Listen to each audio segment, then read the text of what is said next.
drawn has become increasingly diverse. In what ways have you experienced this change in demographics, and how do you plan to represent these diverse constituents?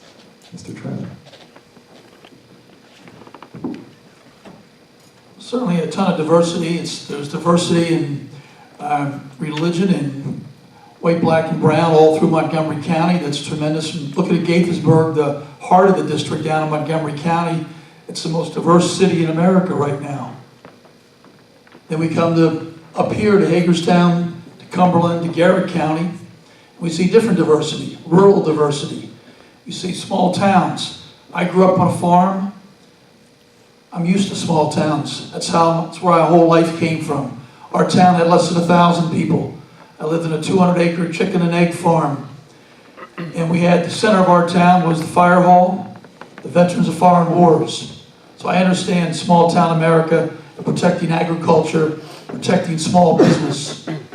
But what's come together is quite unique because of the gerrymandering, which we all agree is absolutely wrong for America, and has resulted in a bipolarization, the polarization where we have folks hard to the left or folks hard to the right. And we need to meet in the middle. We need to be in the middle, where we talk to each other, we work together. The same thing here.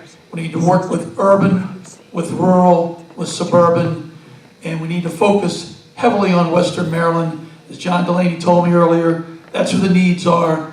That's where we set up the offices. That's where we spend our time, up in Western Maryland. Thank you. Mr. Caldwell. This is pretty easy. I live right here in the district, and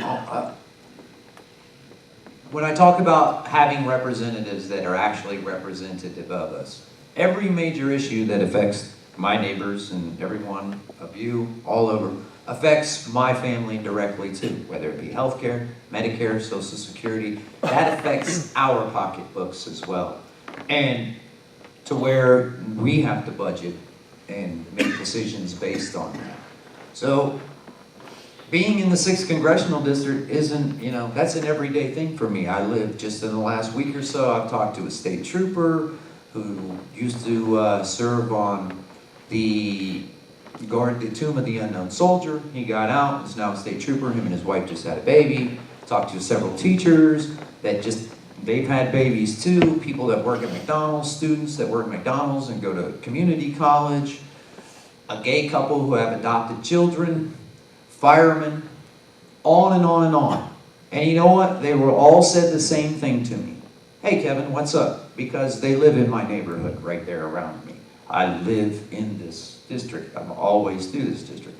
My mom was a farm girl from Georgia, so I'm quite comfortable in Brunswick and all those. Now, I never had to work the farm growing up. I've had to pick some when we used to go visit grandmother, but that's my roots. My mom was a farm girl. My dad, thank you. Mr. Clark. I'm trying to think of the best example, personal example, to give you of my feelings about diversity. I'm going to give you this one.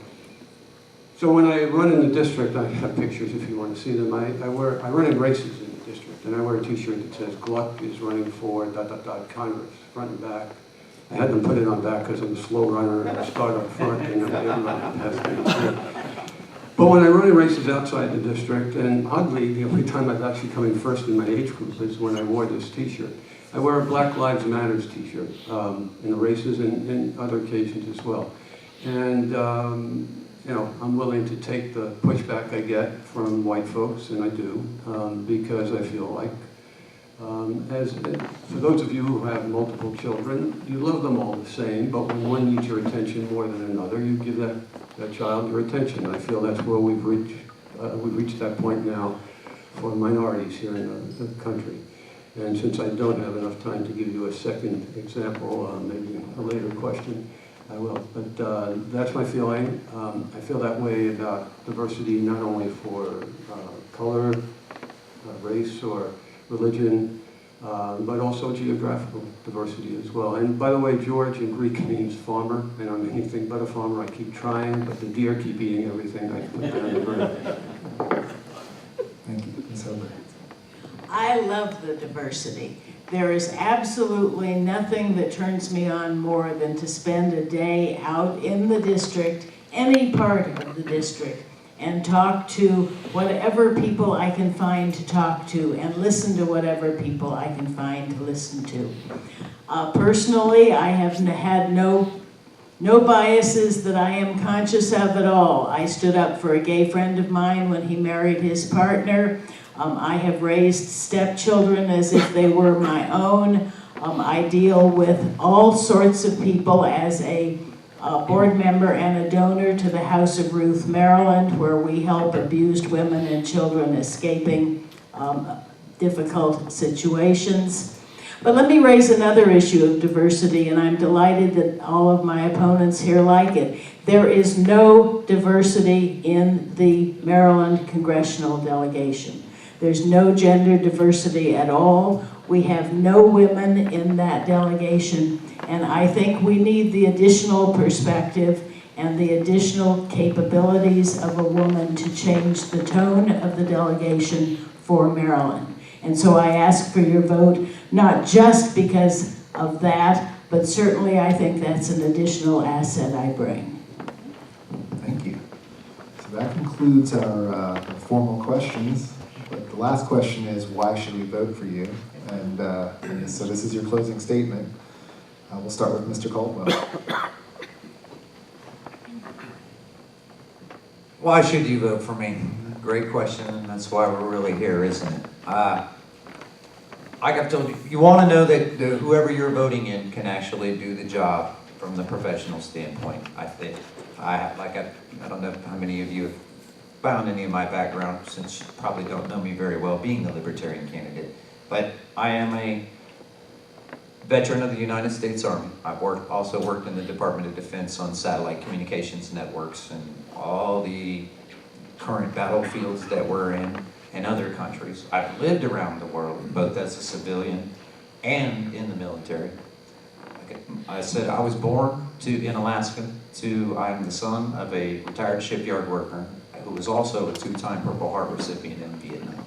So I am just a common citizen. Me and my wife, even in my technical field, which I'm very good at and been in for years, I don't earn a six-figure income. My wife is a surgical nurse at the President's Hospital. So we are right in this fight with you, folks. We are right here, right in the mud every decision affects. If you would like to have representative, we all talk about it so long, if we could just get representatives that actually represent us, so actually do what they tell us and all that. This is your opportunity to put one of us, one of the common citizens, in the position of legislature to serve you. I will serve you in Congress, just as I did in uniform. Thank you. Mr. Gulak. Okay, I mentioned before that this is the year of the progressive. We've seen that in primaries across the country. I believe that's true here in CD-6 as well.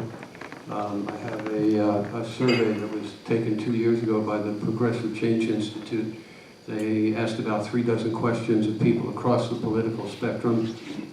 They didn't ask them to identify themselves, but invariably, if you look at the answers they gave to these 36 questions, you folks are more progressive than you think you are. It is definitely true, especially those of lower income. But even those middle income folks are. So we have, at this moment, last night, we were asked a question like this one, and as a result, I placed on my Facebook page, and I also tweeted out a model result for the election on November 6th, in which I made some assumptions, and you can go there and look at them. But the basic assumption was that 60% of the Democrats in CD6 voted for someone other than Mr. Trump. And I think as a progressive, there's a good chance that I'll get many of those votes. I'd love to get all of them. And if so, I projected a win for myself. Far-fetched, maybe, but possible. So I hope you don't vote your fears. Vote your consciences. And Thank you. Ms. Hogan.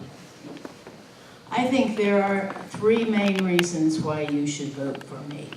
The first is that I bring experience that no one else on this table has. I ran a large budget in the Pentagon. I know how the government allocates money. I bring experience and expertise in helping to get government funding to the projects here in Maryland's 6th District that need the starting bit of a government grant. As a matter of fact, I got a letter the other day from someone here in Hagerstown talking about a grant proposal that had been rejected and what could I do about it. Well, if I were in Congress, I could bring my experience both in grant writing and in grant evaluation to relook at their application and help them submit a revised, improved one and perhaps get it funded at that point. The other thing you need to elect me for is my loyalty. I am loyal to this district. I have run here twice. I am not district shopping. I care about this district and I give it my heart and soul as well as all of my expertise and competence. The loyalty is important to me and I will stay loyal no matter what happens in the election. And the third reason you need to vote for me is that I do bring the diversity of experience, thought, and gender to the delegation. Thank you. Mr. Trent. The current Congressman, John Delaney, is a businessman like myself, and he strongly supports our candidacy. I've walked in the shoes of folks that haven't been successful. As I mentioned earlier, we started on a farm. The farm, due to some personal problems with my dad, the farm failed. The banks took our home. They took everything. We started over with my mother and the other siblings. Went to school, graduate school on student loans. Back then you could pay them off. Met my wife in graduate school. We both got our MBAs. She had student loans too. And we worked together. We started a small business on a shoestring in my second semester in grad school. And I built that business now where it's in 22 states. Total Wine & More is the largest wine and spirit retailer in America that's privately owned. We have 7,000 great people. They're the ones that have made our business successful. They're the reason why we've been successful. But we can't change the world just through our own philanthropy and our own work. How we can change things in a big way is to get involved in government. And as Bobby Kennedy said in 1968, let's try and leave the world in a better place. Let's think long term. Think generationally. Think about things like education, opioids, medical research, healthcare for everybody. And think about our kids, your kids. Thank you. Let's give everyone a round of applause.